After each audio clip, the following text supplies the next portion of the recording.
The next generation of consoles from Microsoft and Sony is less than a year away, and the rumors and leaks surrounding his console is only adding to the already skyrocketing hype.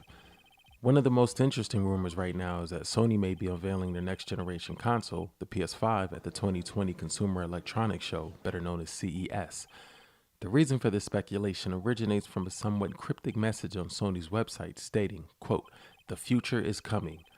At CES 2020, Sony is unveiling a unique vision of the future, bringing creativity and technology together like never before to unleash new sensations and emotions, end quote. That by itself could mean almost anything, but there are some other factors leading people to believe that the PS5 might make an appearance at the event. Cory Barlog, the director of God of War, will be attending CES for the first time this year. That's raising the eyebrows of a lot of people who are wondering why a game director would be at an event Sony typically uses to showcase their newest portable wireless speakers, headphones, cameras, and TVs.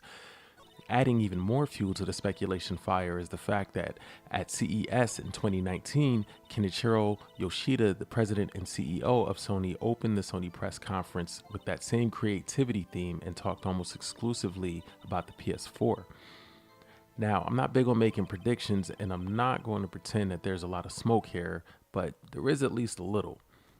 What I think is more likely is that the PS5 will be announced in February.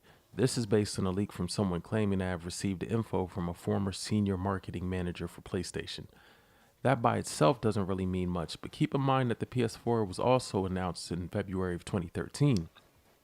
I think it would make some sense for Sony to follow the same timeline as their current incredibly successful console.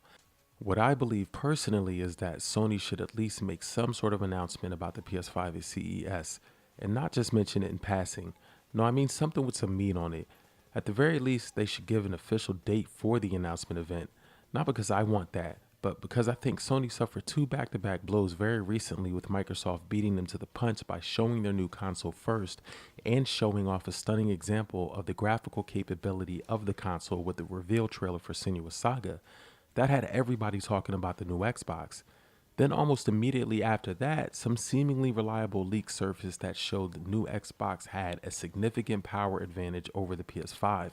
That again had everybody talking about the new Xbox.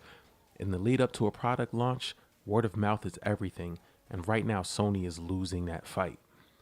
As it stands, the only thing Sony may have going for them right now, if the spec leak is to be believed, is that the PS5 seems like it might be cheaper to make than the new Xbox, which would mean that Sony might be able to undercut the pricing of the Xbox and get more consoles in more homes more quickly. But there really isn't any way for us to know how this will play out until it does. Well, that's it for this video. If you like what I'm doing, then give me a like. If you want more content like this, then hit the subscribe button. Peace.